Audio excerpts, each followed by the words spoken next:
Long ago, long before the evening cooking smoke became a familiar sight across the Vietnamese countryside, when people lived close to the earth and the sky and believed that every breeze and every river possessed its own spirit, the land of Van Lang was ruled by the Hung kings. It was an age when value was not measured by gold or silver, but by harvests, by the peace of the people, and by harmony with nature. Among those wise Hung kings, one ruler lived on in folk memory as a symbol of fairness and deep understanding: King Hung VI. He had reigned for many years, witnessing the nation grow, its population flourish, its fields expand, and its rituals become more refined. Yet as age slowly weighed upon him, the king found himself troubled by a difficult question: who would be worthy, in virtue and heart, to inherit the throne? The king had many sons. Each prince was born into different circumstances, carrying a distinct fate and walking a different path. Some grew up among swords and spears, skilled in hunting and warfare. Others were raised in luxury, well versed in courtly etiquette and diplomacy. Some were taught early by great masters, becoming learned and knowledgeable. But in the king's eyes, talent alone was not enough. The future ruler needed to understand the people at their roots. To know that the throne was not a privilege, but a responsibility. One spring, as the earth awakened from a long winter and tender green shoots emerged from the brown soil, King Hung summoned all his sons back to the capital. Standing in the royal courtyard beneath a clear blue sky, the king spoke calmly. "You are all my flesh and blood. But the throne can be passed to only one. This spring, I ask each of you to prepare an offering to present to our ancestors. Whoever shows the deepest filial devotion shall inherit the crown." As his words fell silent, the court stirred with excitement. For many princes, this was not merely a test, but a once-in-a-lifetime opportunity. The very next day, the elder princes began their preparations. Some traveled deep into forests and over high mountains in search of rare animals never before seen in the palace. Others sailed far into the open sea, spending days with fishermen, hoping to bring back strange treasures from the ocean. Some sent servants across the land to gather pearls, jade, and precious gems, believing that the ancestors would surely be pleased by the rarest and most dazzling offerings. The capital grew bustling and loud. Hoofbeats echoed, voices called out, and the sounds of preparation filled the air. Yet one man stood apart from all this commotion: Lang Liu, the 18th son of King Hung. Lang Liu's life was unlike that of his brothers. His mother had died early, and instead of growing up in a grand palace, he was raised among the fields, in a humble thatched house. His days were bound to the soil, working in the fields at dawn, resting beneath bamboo shade at noon, and cooking rice over a simple fire in the evening. He knew every plot of land, every season of rain and sun, every grain of rice born from human toil. When he heard the king's decree, Lang Liu did not rush to prepare.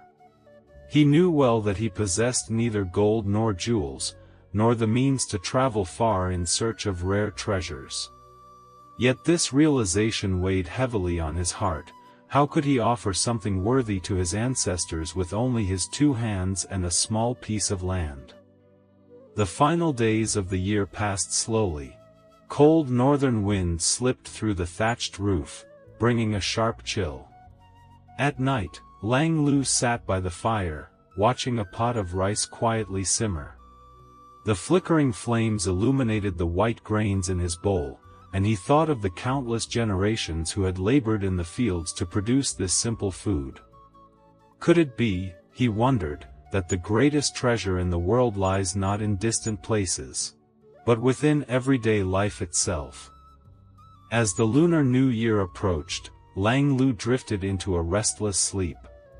In his dream, a divine being appeared, not fearsome or majestic, but gentle, like the earth and sky themselves. The Spirit spoke.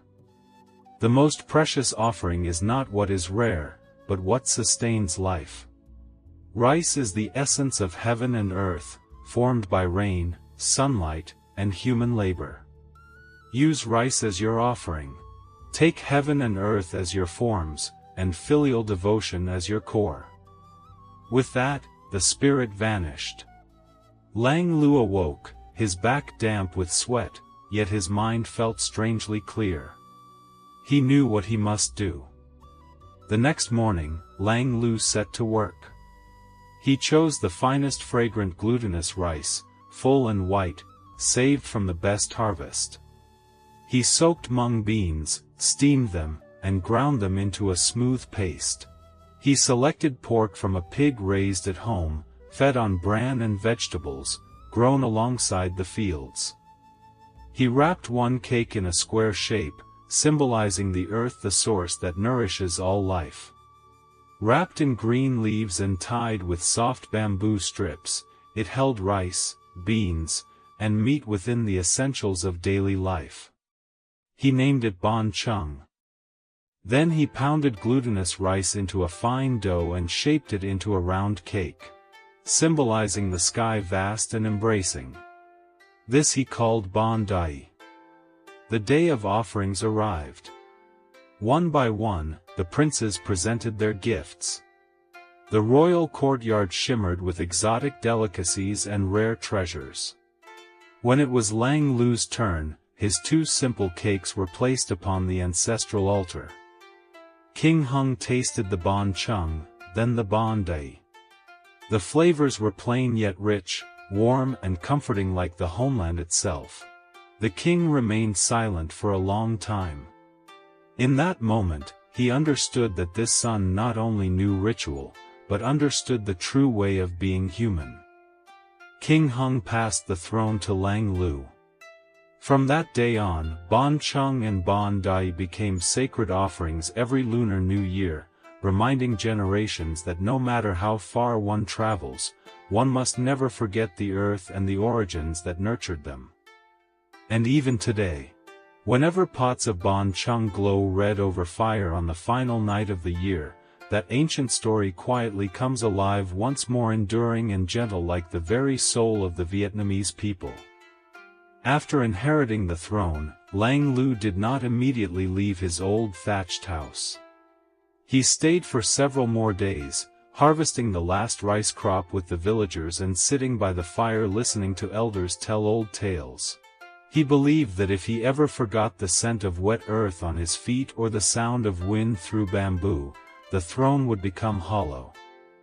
On quiet nights, Lang Liu often dreamed of his mother. She never spoke, only sat by the fire wrapping cakes, her hands thin yet steady. Each time he awoke, his heart grew calm, as if reminded that power only has meaning when it bows before its roots. When Lang Liu formally ascended the throne, his first decree was not to build new palaces, but to encourage rice cultivation, protect the land, and cherish simplicity. He proclaimed that every year, at winter's end, people everywhere should cook Bánh Chưng and pound Bánh Dày, regardless of wealth or status. These were not only offerings to ancestors, but reminders of where people came from.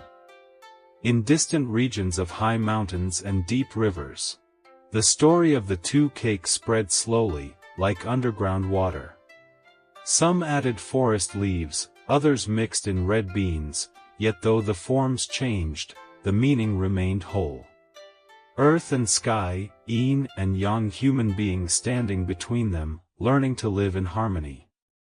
In his final years, King Hung often watched cooking smoke rise from villagers' pots. He knew he had chosen rightly, not because Lang Liu was the poorest, but because he understood the true meaning of abundance. Thus, the story of Bánh Chưng and Bánh Dày became more than the tale of a single dynasty. It became a shared memory of a people, traveling with Vietnamese settlers across mountains and rivers. Each new year, as the pots begin to boil, time seems to slow, allowing the living to speak with the departed, and reminding descendants that they are never alone in the long flow of history. And if one listens closely on the final night of the year, amid the crackling firewood and the fragrant scent of leaves, one can hear the breathing of the earth, the sky, and one's own heart whispering that every great journey begins with the simplest things.